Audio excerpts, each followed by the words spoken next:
Pessoal, então vamos lá, sejam bem-vindos a mais uma aula. Vamos continuar o tópico aí, terminando aquela parte revisional aí, para criar aquela base dos conceitos que nós vamos utilizar ao longo de todo o semestre, beleza? Ficou faltando falar com vocês também um assunto relativo às funções de estado. Então eu vou apresentar aqui para vocês o que são as funções de estado termodinâmica.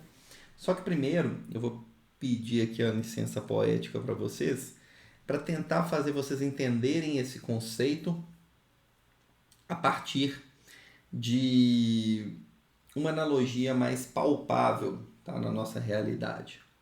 Então, vamos lá. Vamos imaginar que eu tenho a seguinte situação.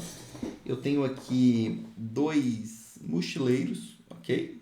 1 e 2, que eles têm o mesmo objetivo de sair aqui dessa base da montanha e alcançar o topo dela, ok? Só que eles vão fazer isso de maneiras distintas. O primeiro mochileiro ele vai resolver escalar a montanha, tá? Ele é mais aventureiro, gosta de uma prática um pouco mais radical, então ele prefere escalar essa montanha para atingir o topo. Enquanto que o segundo, ele vai ficar mais tranquilo e ele vai fazer a própria trilha já estabelecida que vai levar até o topo da montanha. Beleza? Então, quando esses dois caras chegarem aqui em cima, o que a gente vai poder afirmar sobre esses dois mochileiros? Certamente a gente vai poder falar que é o seguinte: eles vão ter o mesmo deslocamento vertical, só que eles têm distâncias percorridas diferentes. Vocês concordam? Por que disso? Porque o deslocamento vertical do mochileiro 1 e 2 é a própria altura da montanha. Você vai pegar ali o topo, subtrair da base, a altura da montanha é o deslocamento que eles tiveram na vertical. Só que as distâncias que cada um percorreu, aí sim elas são diferentes, porque as distâncias estão relacionadas com as trajetórias, com os caminhos, com as modalidades escolhidas por cada mochileiro.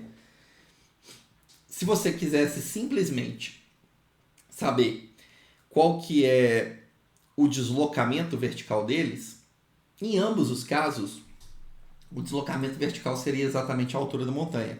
Ou seja, para estabelecer essa variável, essa variação na altura, eu não preciso saber se o mochileiro optou por escalar ou por percorrer a trilha. Então, gente, isso é um caso de uma função de estado.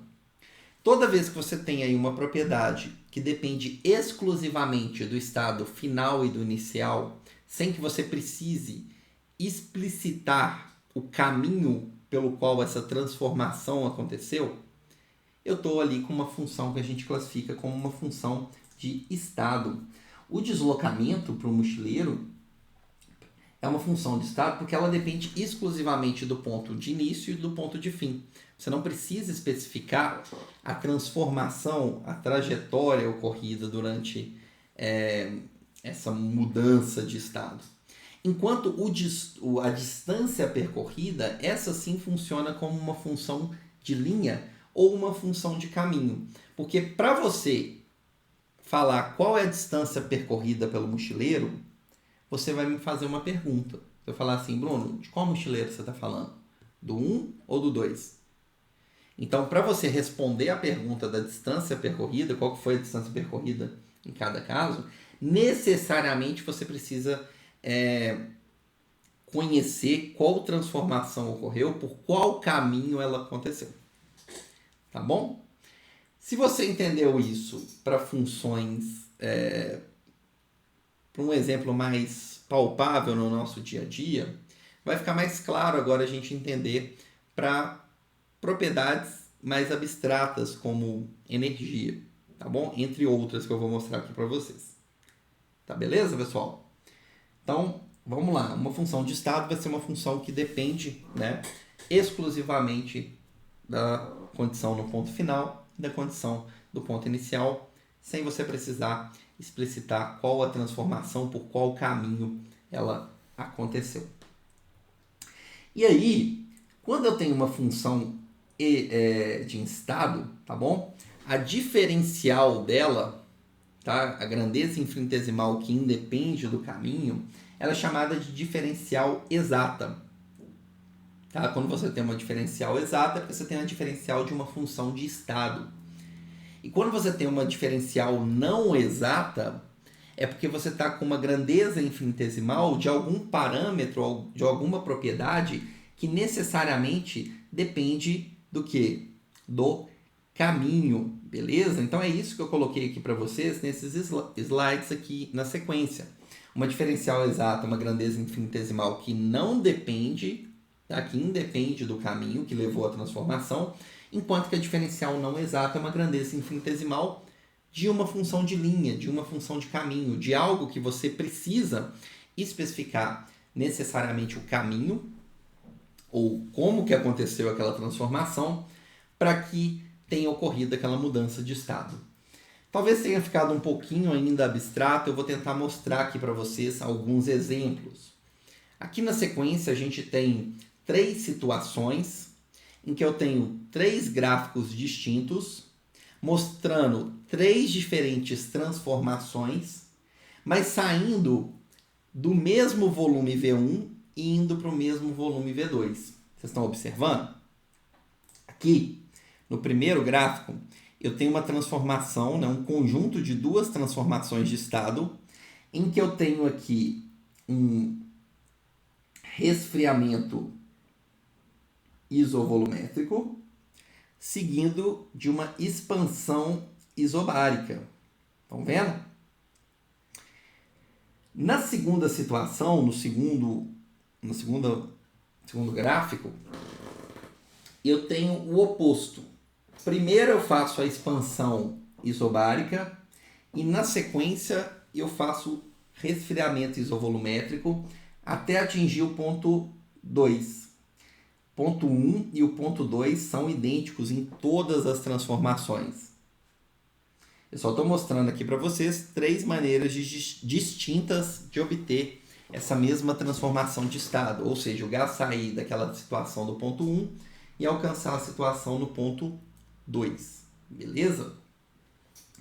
Na última transformação, eu tenho uma transformação bem complexa em que o gás ele vai alterando simultaneamente ali pressão, volume, temperatura, saindo do ponto 1 até chegar no ponto 2, beleza?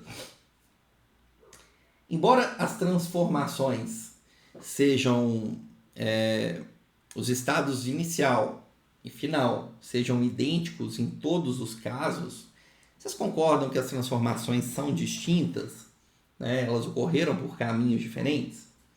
E uma coisa que a gente viu nas aulas anteriores é que se eu quiser calcular o trabalho envolvido em um gráfico do tipo P por V, o trabalho envolvido está diretamente associado com a área embaixo da curva. E aí eu acho que dá para a gente perceber que as áreas embaixo da curva são distintas em cada uma das situações, o que implica que nós temos 3 trabalhos diferentes. Então, o trabalho, que ele é definido como a integral ali de PDV, em cada uma das situações, ele me daria um valor distinto. Porque cada situação ocorreu por um caminho distinto. Então se eu tenho valores diferentes para o trabalho em função de diferentes transformações ocorrendo, mesmo que elas levem a mesma variação de estado, saindo do ponto 1 para o ponto 2, os trabalhos envolvidos em cada uma das etapas, em cada uma dos processos, serão distintos.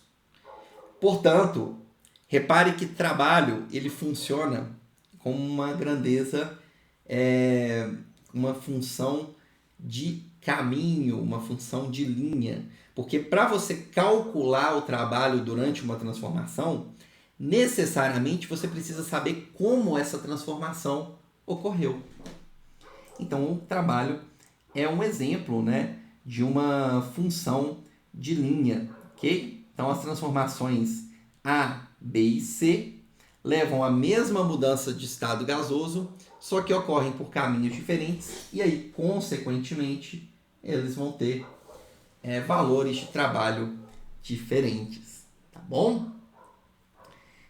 Então, vamos lá. Pessoal, até o momento tá claro aí para vocês? Tá tudo tranquilo? Conseguiram pegar essas definições que eu passei para vocês? Vai me dando um retorno aí, por gentileza, tá bom? Tudo. Vamos ver aqui.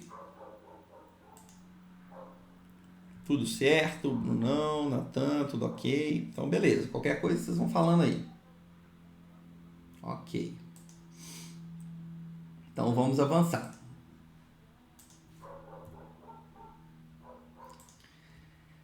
Agora, vamos imaginar o seguinte. Eu peguei aqui, ó, essa transformação B, que eu tenho a expansão isobárica e depois o resfriamento isovolumétrico, e eu destaquei ela aqui no próximo slide para vocês, ó, maior. Saindo do ponto 1, fazendo uma transformação de uma expansão isobárica, depois um resfriamento isovolumétrico até o ponto 2. Beleza?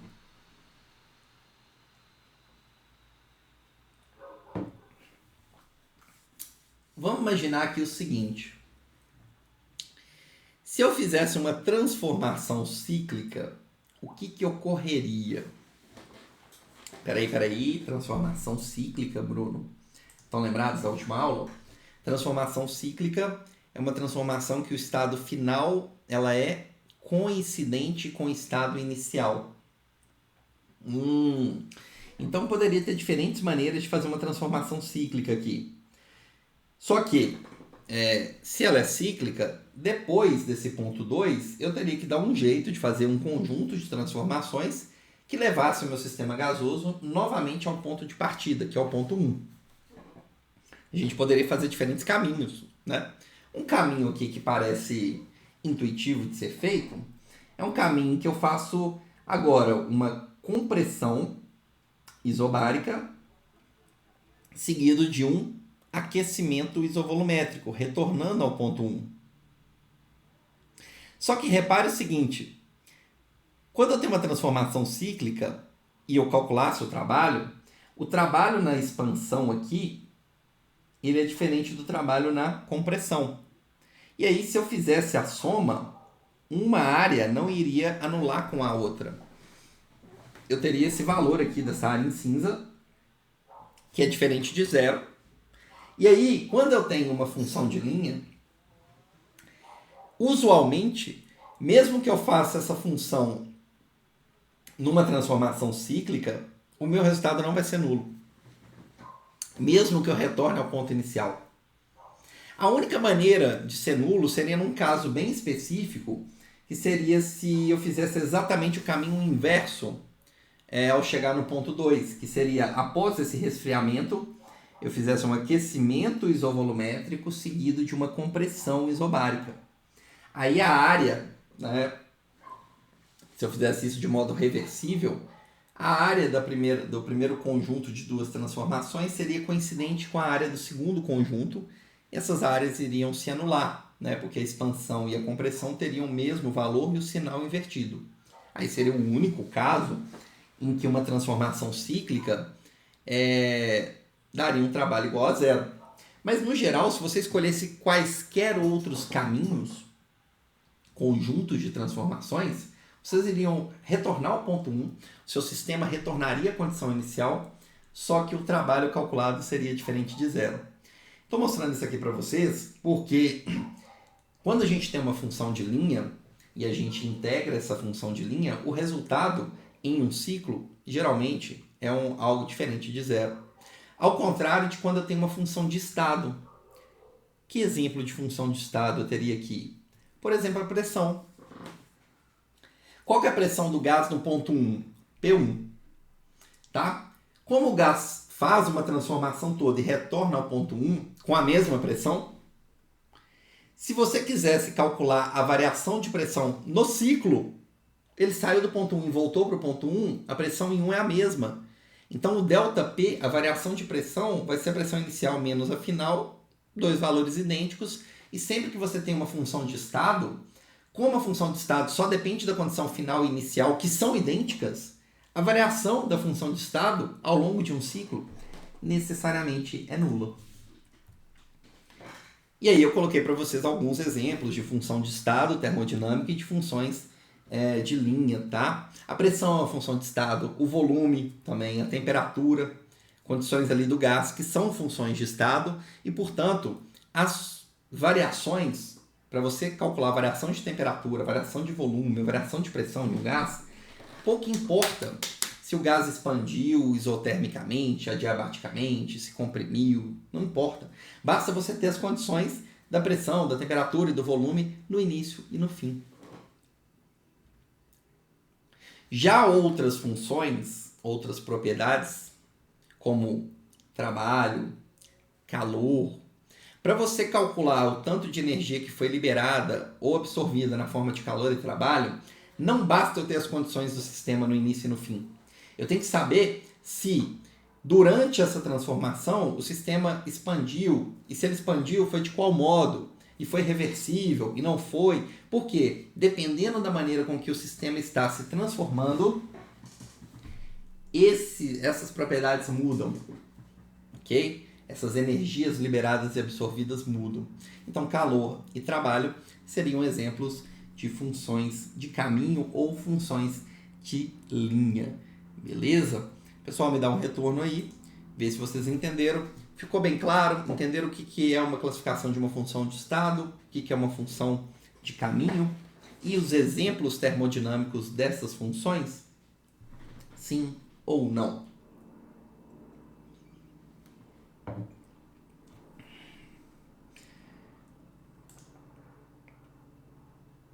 Tudo ok? Tudo tranquilo? Então tá bom. Entendido? Beleza, então simbora. Agora vocês vão ser apresentados a famigerada, a famosa lei da termodinâmica, a primeira lei da termodinâmica, que é uma lei que mostra como que ocorre a variação da energia interna de um sistema, que a gente simboliza com a letra U para a energia interna. Bruno, o que é a energia interna do sistema? A energia interna do sistema, gente, é o conjunto de todas as energias possíveis ali para o meu sistema. Como assim, Bruno? Energias que estão associadas ao movimento translacional das moléculas, ao movimento rotacional, ao movimento vibracional no interior das moléculas, ao movimento dos elétrons no interior aí, dos níveis de energia atômico. Então, o conjunto e o somatório de todos os tipos de energia que compõem o sistema formam o que a gente chama de energia interna do sistema. E aí, considerando que eu tenho um sistema que está em repouso, na ausência de campos externos, essa energia interna do sistema, ela pode, a gente pode estabelecer uma relação matemática para calcular a variação dessa energia durante uma transformação. Vamos imaginar um sistema fechado, em que toda a matéria está contida no interior e eu não tenho, então, possibilidade de troca de matéria com a vizinhança. Mas o sistema fechado, ele permite, por meio das suas fronteiras, a troca de energia, seja entrada ou saída dela, na forma de calor ou na forma de trabalho. Portanto, se eu quiser calcular a variação de energia que ocorre no meu sistema, eu tenho que saber, essa variação da energia, matematicamente, vai ser igual ao tanto de calor e trabalho que entrou ou saiu do meu sistema. Ou saiu, do meu sistema durante uma transformação. Se eu somar o tanto de calor e trabalho trocado com a fronteira do sistema e da vizinhança, eu sou capaz de identificar, então, qual é a variação da energia interna do meu sistema. Então, a variação da energia interna, ΔU, é igual ao tanto de calor mais trabalho trocado durante alguma transformação. Só que, se o meu sistema for isolado, eu sei que não existe troca de calor e trabalho do sistema com a vizinhança e, portanto, a variação da energia interna de um sistema isolado tem que ser necessariamente nula. Em outras palavras, a energia de um sistema permanece constante, desde que eu esteja falando de um sistema isolado. Beleza? Então, na sequência aqui, pessoal, eu vou mostrar aqui para vocês um enunciado bonito e praticamente chega a ser filosófico de um cientista alemão, que ele é muito mais conhecido, digamos, pela segunda lei da termodinâmica do que pela primeira. Mas que ele tem um raciocínio ali interessante para a gente abordar a primeira lei da termodinâmica e a consequência maior dessa primeira lei, que vai ser o enunciado de Clausius, tá? Então, Rudolf Clausius, que é muito mais conhecido ali na parte de definição de entropia, tá? Que vai ser uma outra propriedade que a gente vai ver mais para frente no curso. Ele também faz um raciocínio interessante para a gente compreender melhor a consequência direta da primeira lei da termodinâmica. E aí ele coloca ali o sistema separado do restante do universo, lembrando que o sistema é aquela parte do universo que a gente restringe como objeto de estudo, e o sistema está separado do universo por uma fronteira. E aí ele coloca o seguinte: o sistema ele pode comunicar com o universo e trocar energia na forma de calor ou na forma de trabalho. Isso a gente sabe. Tem um sistema fechado, a minha fronteira permite a troca de energia com o universo na forma de calor ou na forma de trabalho. Vamos fazer o seguinte exercício. Vamos considerar que as imediações do meu sistema, eu tenho a vizinhança, uma vizinhança imediata, muito próxima do sistema, em que o tamanho dessa vizinhança imediata é suficiente para que toda a troca de energia entre o sistema e o universo esteja contido dentro dessa vizinhança imediata.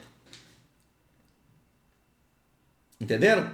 Toda troca de energia na forma de calor ou trabalho durante uma transformação que está acontecendo no sistema, ela vai ficar ali contida nessas imediações ali, nas redondezas do meu sistema, que é o que a gente está chamando de vizinhança imediata. Portanto, repare que não existe mais possibilidade dessa energia na forma de calor e trabalho estarem fora dessa região das imediações do sistema.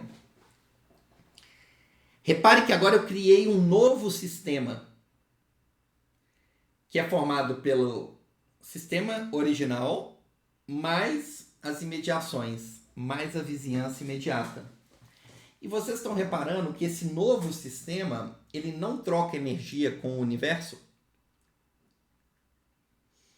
Concordam? Se ele não troca energia com o restante do universo, esse novo sistema formado pelo sistema e as vizinhanças imediatas, ele é um sistema isolado. E um sistema isolado, a variação da energia interna tem que ser igual a zero. Como assim, Bruno? Significa que se você somar a variação da energia interna do seu sistema com a variação da energia interna das vizinhanças imediatas, a soma disso tem que ser nula. Ou seja, durante uma transformação, o que acontecer com a energia do sistema ocorre o oposto com a energia da vizinhança imediata. Se um sistema está perdendo energia na forma de calor, significa que a vizinhança está aceitando essa energia na forma de calor. De tal maneira que a variação da energia interna desse sistema 2, que eu estou chamando de sistema mais vizinhanças, permanece constante. Faz sentido, não faz? E aí agora vem uma parte bem bonita, que é o seguinte: quem que atribuiu o tamanho dessa dimensão da vizinhança imediata? Não foi arbitrário, a ponto de todas as transformações contidas dentro do sistema, todas as transformações de energia trocadas com o sistema e a vizinhança estejam dentro dessa região? Então a gente pode fazer com que o tamanho dessa vizinhança imediata seja qualquer tamanho. Pode estar nas imediações, mas ela pode assumir o tamanho do próprio universo. E aí, pessoal, o universo está se comportando como um sistema isolado, que nos leva à seguinte consequência, né? Se o universo se comporta como um sistema isolado, a energia do universo tem que ser constante. É impossível você criar ou destruir energia. Simplesmente o que você tem é uma transformação. O que acontece com a vizinhança, um aumento de energia do sistema, sempre vai ser contrabalanceado por uma redução de energia interna das vizinhanças e vice-versa. Beleza? Tranquilo? Então, o enunciado mais bonito da primeira lei da termodinâmica e mais abrangente é o enunciado que comprova aí pra gente que a energia do universo ela tem que se manter constante. Beleza? Galera, alguma observação, alguma dúvida ou tá bem tranquilo, podemos avançar aí. Que agora nosso objetivo maior vai ser trabalhar com essa energia interna e verificar como que a gente pode calcular essa energia interna, as variações dela, em diferentes transformações de estado. Beleza? É o que nós vamos fazer na sequência. Vamos ver. Alguma dúvida?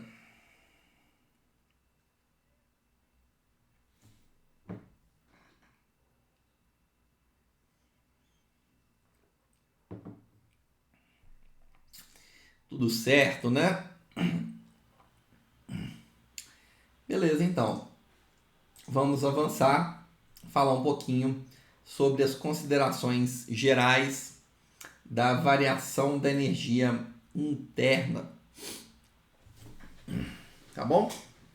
A energia interna, gente, ela vai ser uma função de propriedades termodinâmicas do seu sistema, como pressão, volume e temperatura. Só que existe uma relação de estado que a gente viu no primeiro capítulo relacionado com gases, que descreve pra gente que eu não preciso estabelecer os 3 valores de P, V e T. Por quê? Porque a equação de estado já amarra esses valores. Como assim, Bruno? Já amarra esses valores? Ué, se eu te falo a pressão de um gás e te falo a temperatura do gás, o volume ele não pode ser qualquer um. O volume ele tem que estar amarrado pela equação dos gases. Seja gás real, seja gás ideal, não importa. Basta você colocar 2 conjuntos ali de propriedades termodinâmicas para uma certa quantidade de gás, P e V, por exemplo, que você tem o P, que você tem a pressão. Tá? Então, se você definir a pressão e a temperatura, necessariamente o volume do gás está definido, ele não pode ser qualquer um mais. Por isso que, para definir e calcular a variação da energia interna, a gente só precisa de estabelecer qual a variação que você tem em 2 dessas propriedades de estado. Como, por exemplo, temperatura e volume. Ok? Então, se a gente quiser calcular a variação que eu tenho na energia interna, do ponto de vista infinitesimal, eu tenho que saber qual que é a contribuição para o aumento ou redução dessa energia interna que eu tenho quando eu altero essas propriedades termodinâmicas, como variação de temperatura e variação do volume. Basta estabelecer a variação de 2 dessas propriedades, que a terceira está estabelecida. Beleza? Então, em outras palavras, gente, eu preciso saber aqui o seguinte, ó. Acompanha aqui comigo. Se você quiser calcular, vamos lá, a variação infinitesimal da energia de um sistema, dU, eu tenho que saber como que essa energia, por exemplo, varia com relação à temperatura, quando a outro parâmetro, por exemplo, o volume, é mantido constante. E sabendo essa variação, se eu multiplicar pelo tanto que variou a temperatura, eu descubro a contribuição da temperatura para aumentar ou reduzir a energia interna do meu sistema. Beleza? Só que eu posso mexer na temperatura e eu posso alterar outro parâmetro, como o volume também. Então, a essa contribuição, eu tenho que somar a variação da energia interna que eu tenho quando eu altero o volume, agora mantendo outro parâmetro constante, que é a temperatura, vezes o tanto que eu variei no meu volume. Esse termo aqui, eu estou calculando qual que é a contribuição para o aumento ou redução da energia interna quando eu estou mexendo com alteração no volume. Então, a partir dessa relação infinitesimal aqui, que a gente sempre vai estar utilizando para calcular as variações da energia interna em diferentes situações, ok? Então, eu vou pegar isso aqui para diferentes situações e a gente vai tentar ver como que eu posso fazer para calcular as variações da energia interna. Tranquilo? Então, vamos lá. Começando com variações a volume constante, beleza? Então eu vou começar com o volume constante aqui e ver quais são as variações, as considerações que eu posso fazer.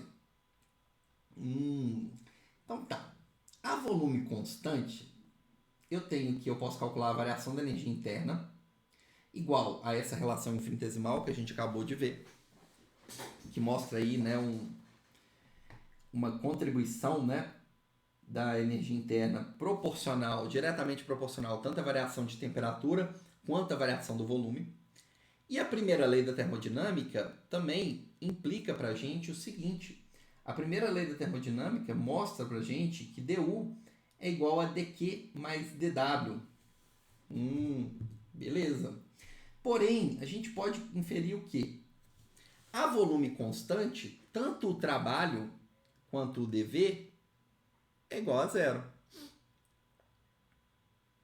Como assim, Bruno? Como assim tanto trabalho quanto o dV é igual a zero? Ué, vamos lá. Se o volume é constante, naturalmente não existe variação do volume. Então essa variação é nula. Só que pela primeira lei, o que a gente sabe? dU é igual a dQ mais dW. Qual que é a definição de trabalho? A definição de trabalho é menos pressão externa vezes a variação do volume. Só que a variação do volume vale quanto? Zero.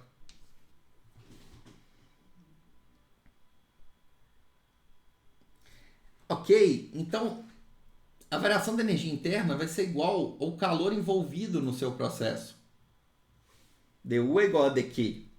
dU é igual a dU, ΔT, a V constante, dt. Então, eu posso falar o quê? Eu posso falar que dQ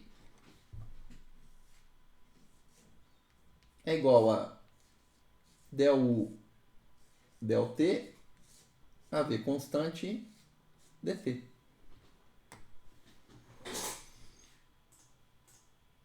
Beleza? Repare aqui o seguinte. Se eu multiplicar ambos os lados aqui dessa expressão por 1 sobre t, eu vou eliminar o dt dessa parte e eu vou ficar com dq dt. O que é isso aqui? É o tanto de energia necessário para provocar uma variação de temperatura. Isso está associado à variação da energia interna com a temperatura a volume constante. Ou seja, esse termo aqui, gente, ela é uma capacidade calorífica.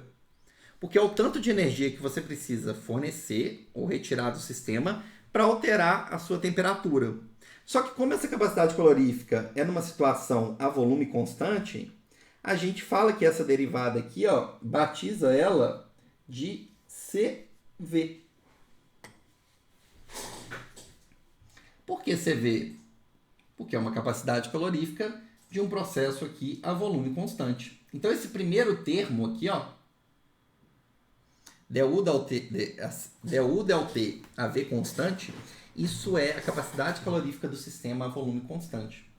Se você quiser calcular a variação da energia interna, basta então você fazer essa relação aí, ó, dU é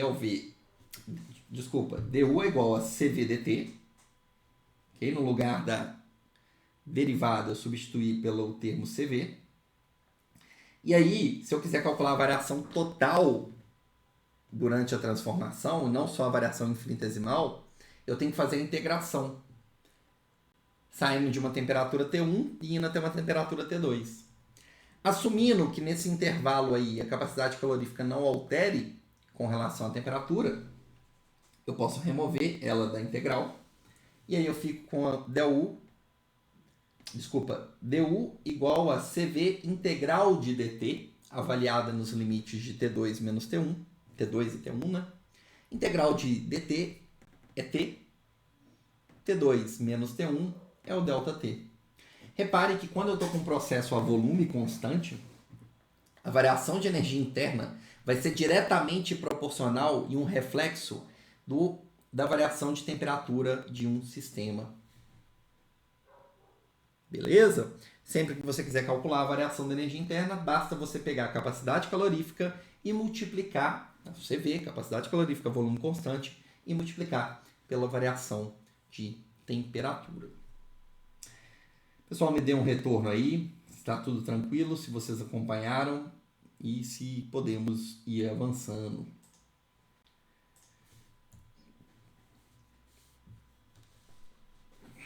Beleza?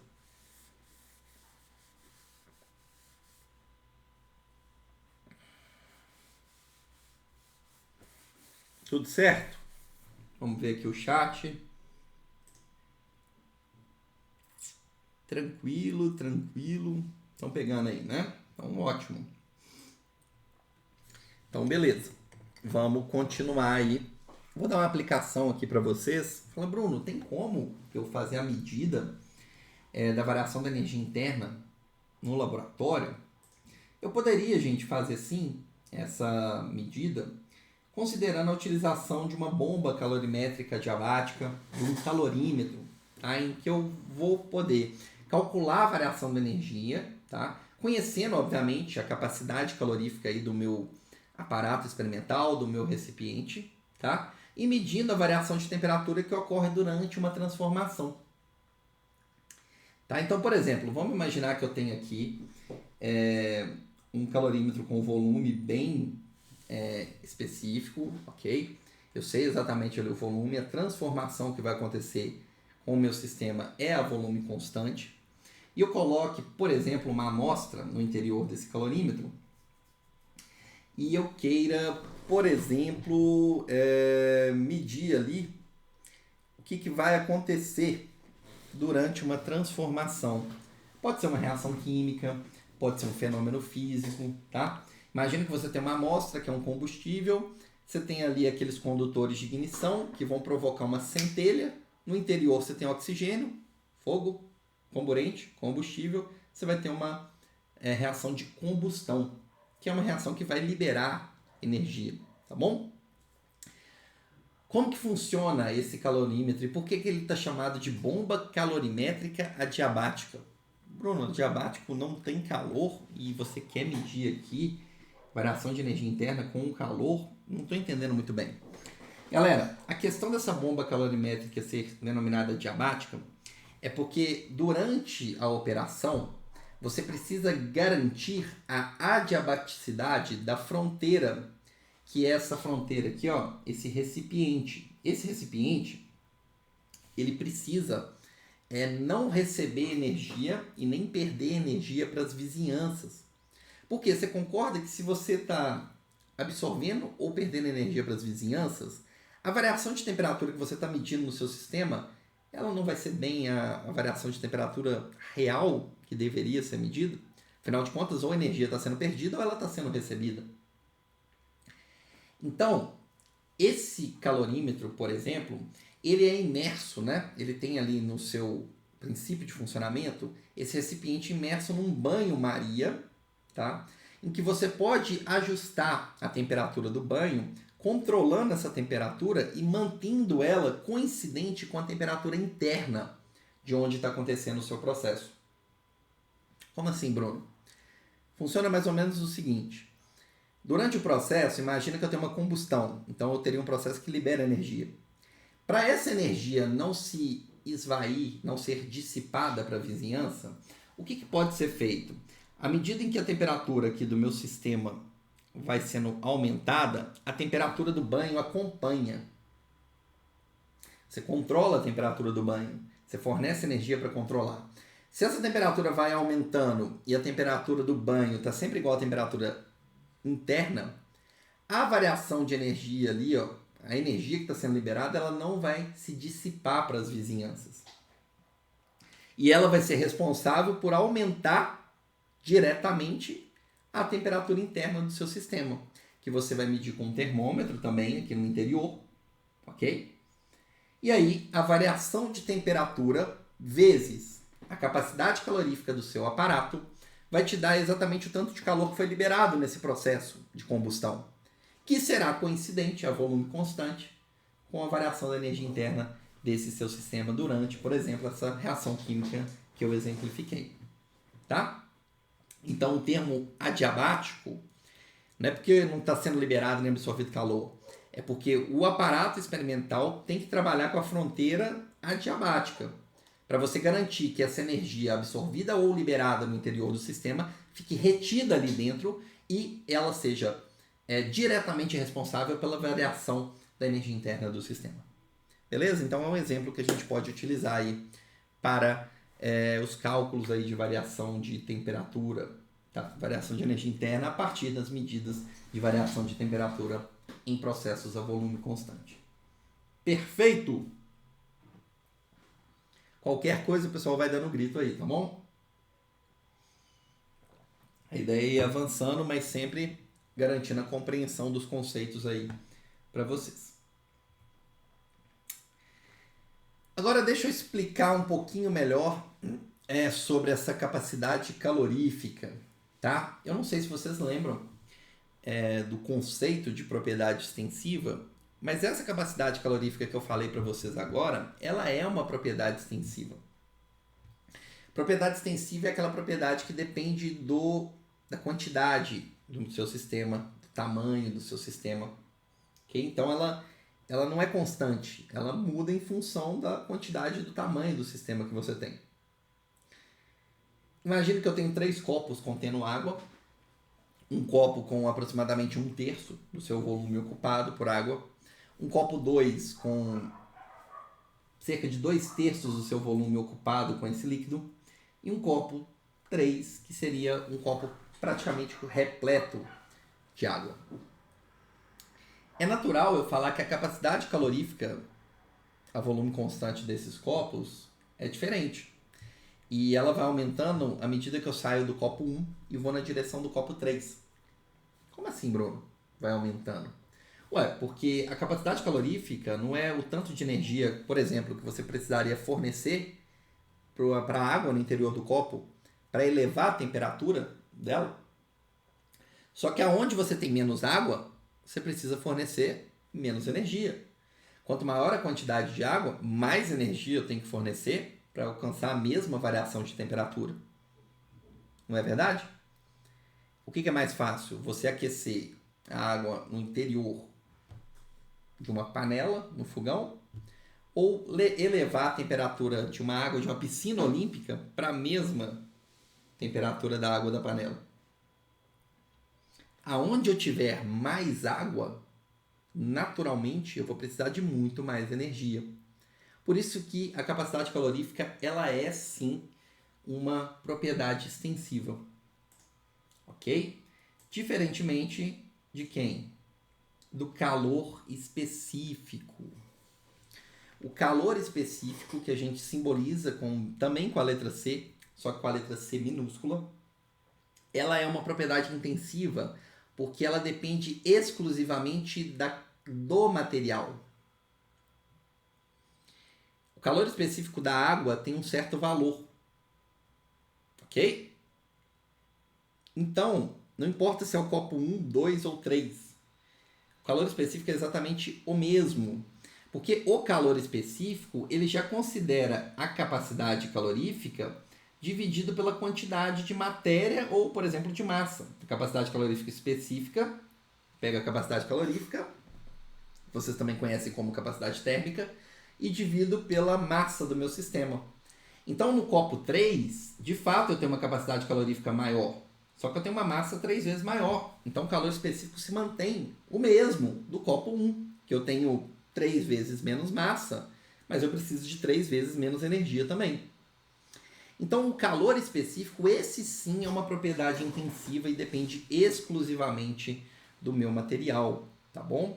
Eu posso ter ele na forma de capacidade calorífica específica ou simplesmente calor específico, que é quando eu divido pela massa, ou capacidade calorífica molar, que é o que a gente vai mais usar para sistemas gasosos, que eu estou considerando já ponderado, já dividido pelo número de mols do meu sistema.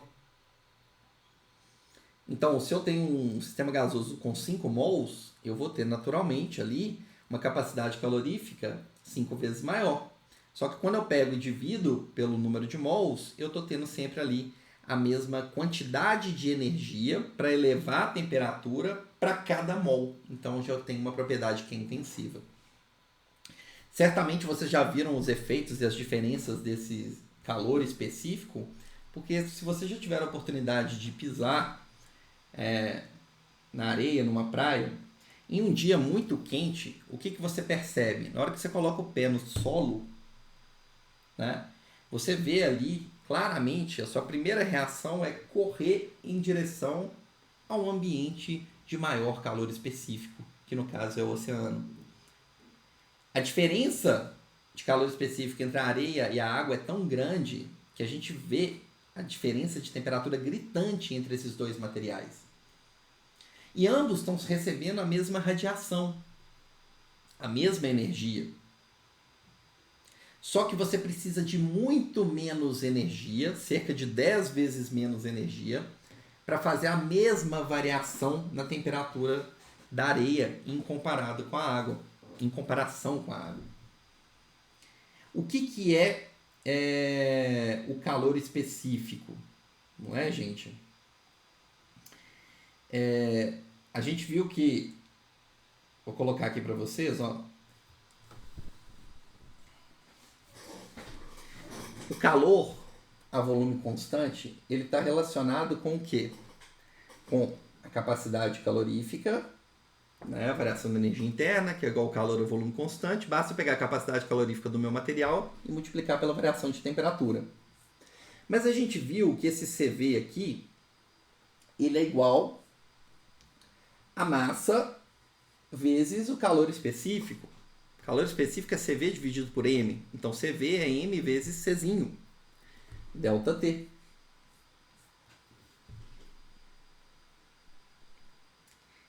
Ok? Então a gente tem aqui uma relação entre o calor específico e a variação de temperatura. Ok? Se eu tenho um calor específico muito baixo, o que eu posso falar? O que é o calor específico? Quantidade de energia trocada dividido pela massa e a variação de temperatura. Se eu tenho um calor específico baixo, eu consigo, com a mesma energia e a mesma quantidade de material, provocar uma maior variação de temperatura. É exatamente isso que acontece com a areia. E é por isso, gente, que quando eu tenho regiões desérticas, eu tenho ali as maiores taxas de amplitude térmica durante um dia. Porque da mesma maneira que a areia precisa de menos energia para elevar muito a temperatura, ela também perdendo pouca energia, ela diminui bastante a temperatura. Então por isso que em desertos a gente tem dias com temperaturas muito altas e noites com temperaturas muito baixas. Tá? E aí o que acontece no caso da água? A água, como ela tem um calor específico bem maior do que a areia, ela demora mais para aumentar a temperatura. Entenda, demora mais o seguinte: para a mesma quantidade de energia que a água recebe, ela precisa receber aproximadamente 10 vezes mais energia do que a areia para ter a mesma variação de temperatura. Então é por isso que quando a areia está na temperatura alta e você corre para a água está com aquele aspecto gelado, né? E é por isso também que de noite, quando a areia já está numa temperatura bem baixa, a água ainda está numa temperatura amena, agradável, mas, entre aspas, quente a sensação, tá bom? Então é em função dessas diferenças entre o calor específico de água e areia que ocorre essas observações que a gente discutiu aí. Então lembre-se, sempre, né, que você for agora para a praia, você vai levar o seu livro aí de Físico-Química para fazer, né, essas comparações, esses cálculos aí do calor específico, beleza? Tomando seu coco gelado aí. Combinado? Alguma dúvida, pessoal?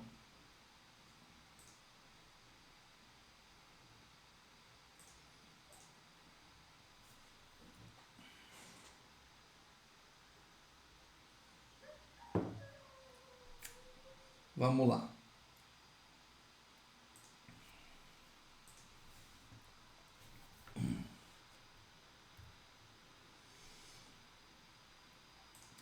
Vamos apresentar para vocês o famoso experimento de Joule. Famoso experimento de Joule. Esse experimento, ele consiste aqui de 2 recipientes em que o Joule, ele colocou nesse primeiro recipiente um gás em alta pressão. Tinha uma conexão que separava os 2 recipientes. No outro recipiente não tinha nada. Tinha vácuo. Ok? Esse conjunto de recipientes estaria imerso em um banho e ele colocou próximo ali da conexão um termômetro para medir a variação de temperatura durante a transformação a ser observada. Qual era a transformação? Muito simples. A transformação, ela consistia em abrir essa válvula aqui e no momento que você tinha a abertura da válvula, esse gás em alta pressão ele expandia de modo livre para o outro lado. Esse experimento ele foi realizado com o intuito de medir aquela segunda derivada daquele termo da variação da energia interna. Lembre-se que a primeira derivada parcial, a gente acabou de inferir que essa primeira derivada aqui, ó, a del U, del V, del U, del T, a V constante, a gente viu que isso aqui é uma capacidade calorífica que a gente batizou de CV. Então, para calcular a variação da energia interna, tem que pegar o termo CV e multiplicar por dt. E agora, esse experimento de Joule tem como intuito tentar calcular o valor dessa segunda derivada aqui, ó. Del U, del V, a T constante. Beleza? Vamos ver o que o Joule percebeu. Ele viu que durante essa expansão livre, o termômetro não registrou nenhum aumento e nem redução de temperatura. Se não registrou nenhum aumento nem redução de temperatura, esse primeiro termo dt ele vai ser igual a zero. Não existe calor trocado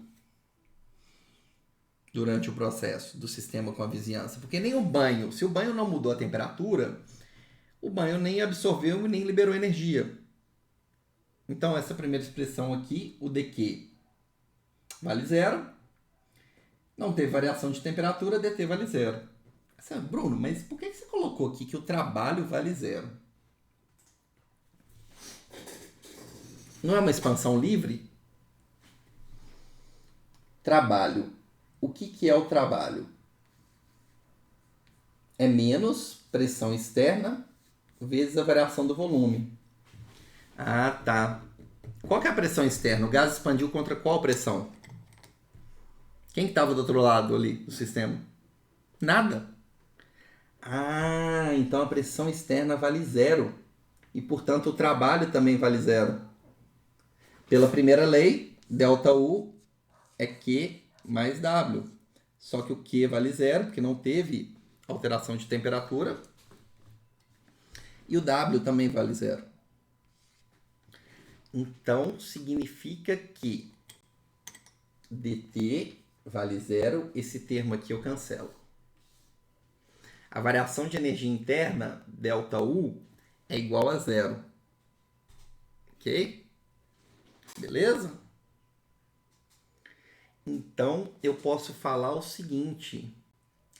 du é igual a zero, que é igual ΔU, ΔV, a t constante dv. Então, de acordo? Porque se aqui vale zero, du vale zero, então du aqui vale zero, zero tem que ser igual a isso aqui. Beleza? Eu quero descobrir isso aqui. Eu tenho dois números. A multiplicação desses dois números dá quanto? Zero.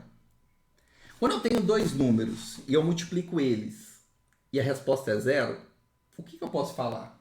Coloca no chat aí para mim. Dois números multiplicados, a resposta dá zero. O que eu posso afirmar aqui? Ou isso aqui é igual a zero, ou isso aqui é igual a zero. dv pode ser zero, gente? Não. Por que o dv não pode ser zero? dv não pode ser zero porque o gás está expandindo, o volume dele está variando. Então, a conclusão que a gente chega é que necessariamente a variação da energia interna a volume constante, pela variação do volume a temperatura constante, desculpa, ela que tem que ser igual a zero. Essa segunda derivada aqui, ó, vale zero. Isso aqui é igual a zero, tá? Ô Bruno, é isso mesmo? Esse experimento chegou nessa conclusão. Porém, essa conclusão é equivocada, eu tenho que ser sincero para vocês.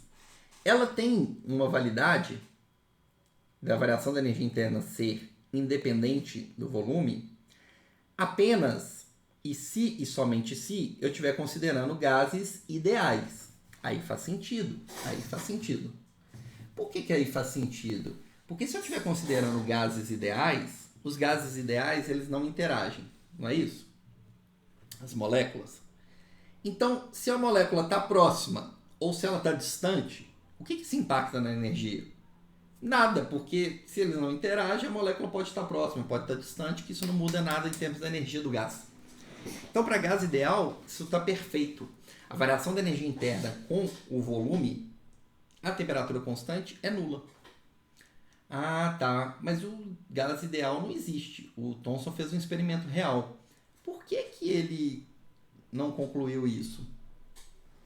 A questão, gente, é que no caso do Thomson, esse aparato experimental que ele utilizou aqui tem uma capacidade calorífica tão grande que aquela expansão ali, a energia que foi envolvida no processo de expansão livre desse gás real, a energia trocada é tão pequena que não foi possível observar a variação de temperatura. O seu termômetro não foi sensível o suficiente porque a capacidade calorífica do recipiente, do banho todo, era tão grande que para aquela energia trocada não fez diferença.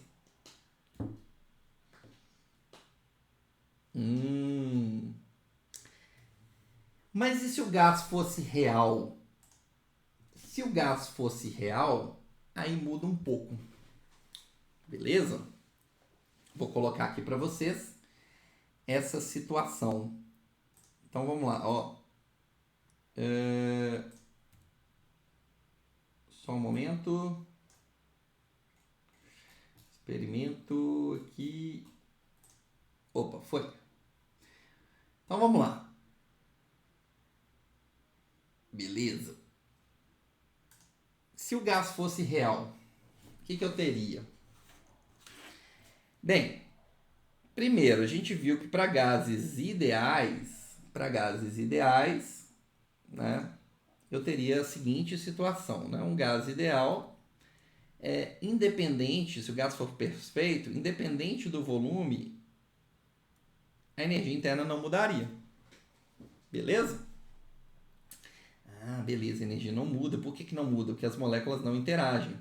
Mas para gases reais, eu tenho que saber se eu estou numa situação que predominam repulsão ou se predomina atração entre as moléculas. Se eu estiver trabalhando com uma situação em que predomina atração entre as moléculas, o que isso significa? Eu vou ter que, à medida que o volume vai aumentando, eu vou tendo aqui uma variação sempre positiva, cada vez menos positiva, mas positiva a inclinação aqui, de como que a energia interna muda com a variação do volume. E ela sempre é maior do que zero, porque eu estou numa situação, gente, em que predominam forças de natureza atrativa. Então, se você vê aqui, nessa situação, na separação molecular, à medida em que você aumenta o volume, né, como você está trabalhando numa situação em que predomina a atração, olha o que acontece aqui. A energia potencial do seu sistema vai ficando cada vez maior. De fato, vai aumentando. Porque pensa bem, você está numa situação em que as moléculas estão interagindo, estão estáveis, e à medida que elas vão afastando, você vai perdendo essa estabilidade provocada pelas interações ali formadas. Ah, Bruno, mas peraí. Esse gráfico que você colocou aqui na esquerda é de energia potencial. E aqui eu estou trabalhando com energia interna. Beleza, mas o que é energia interna? Energia interna é a soma de todas as energias, inclusive a potencial. Então, se a energia potencial está aumentando, a soma, que vai ser igual à energia interna, também aumenta. Então, por isso que a gente está utilizando esses dois gráficos para comparação. Beleza? Ah, beleza, Bruno. Tá, e se eu estiver no caso em que eu tenho o predomínio de forças repulsivas? Se eu estiver no caso que predominam forças repulsivas, eu estou nessa curva aqui vermelha. Tá? Eu estou aqui trabalhando com a repulsão, essa curva vermelha aqui, e repare o que acontece com a energia interna. À medida em que você aumenta o volume, essa inclinação aqui ela é sempre negativa, mas cada vez menos negativa. Porque a variação da energia interna com o aumento do volume vai, à medida que o volume está aumentando, a energia está diminuindo. Aonde que eu tenho isso? Eu tenho isso nessa situação aqui, em que as repulsões são dominantes. Nessa situação em que a repulsão é dominante, quando você aumenta o volume, você está diminuindo a energia. Por quê? O seu sistema está instável, as repulsões são dominantes. Aí o afastamento provoca uma estabilização do seu sistema. E aí é por isso que a energia interna diminui nesse caso. Então, para saber se a energia interna aumenta ou diminui para gases reais, você tem que saber se predomina, se o gás está numa situação que predomina forças repulsivas ou forças atrativas. Você pode avaliar ali o fator de compressibilidade do gás. E uma última coisa que é muito interessante da gente perceber é o seguinte: independente se eu estiver trabalhando com a situação em que predominam repulsões ou atrações, reparem o seguinte: para distâncias, para volumes muito grandes, olha só o que acontece. A energia interna, o comportamento da energia interna com relação ao volume vai ficando cada vez mais próximo de um comportamento de gás perfeito. Porque numa situação de afastamento muito grande, mesmo que você tenha as interações elas são o quê? Com magnitude muito baixa. Então, a intensidade delas é tão pequena que fica desprezível. Ou seja, fica semelhante à situação de um caso em que elas não existem, que é o caso idealizado. Tá bom? Então é isso, pessoal. Espero que vocês tenham gostado da aula de hoje. Vou ficar disponível agora para responder as dúvidas que vocês deixarem no chat ou nos comentários aqui embaixo.